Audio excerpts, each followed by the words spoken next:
So నటిస్తామంటే సొసైటీలో నడవదు. Society అంతా అంటే ప్రతిదీ చూస్తుంటారు, ప్రతిదీ గమనిస్తుంటారు. మీరు లోపల ఒకలాగా ఉండి బయట ఒకలాగా ఉండేటప్పుడు ఎందుకు ఈ నటన?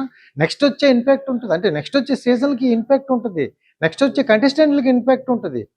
అది ఈసారి ఇప్పుడు ఫిక్స్ అయిపోతున్నారు ప్రతి ఒక్కరు. అబ్బాయి, అమ్మాయి ఎళ్తే లోపల ఒక లవ్ ట్రాఫిక్ ఉంటది. ఒక ఫ్రెండ్‌షిప్ అనే లవ్ అని చెప్పకుండా ఫ్రెండ్ అనే జోనర్‌లోనే ఎళ్ళిపోతాయి. ఇవి సాగిపోతే వాళ్ళకి ఒక 5, 10 వీక్స్ కంటిన్యూ అయిపోతారు. ఇదంతా చెత్తలాగా ఉంది. బిగ్ బాస్ షో మీద తెలుగు ఆడియన్స్‌కి ఒక పెద్ద మంచి ఇంపాక్ట్ ఉంది. మంచి ఇష్టం ఉంది. సో దాన్ని మీరందరూ చెడగొడుతున్నట్టు అనిపించింది. నాకు నిజంగా ఈ విషయంలో హ్యాట్స్ ఆఫ్ చెప్పాల్సింది ఎవరికైతే డిమాన్ పవన్, రీతుకు నేను నిజంగా వాళ్ళిద్దరు హ్యాట్స్ ఆఫ్ చెప్తా.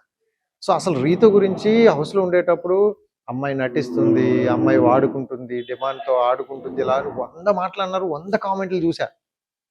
అమ్మాయి జెన్యూన్ ఏంటో బయటకు వచ్చిన తర్వాత చూపించింది.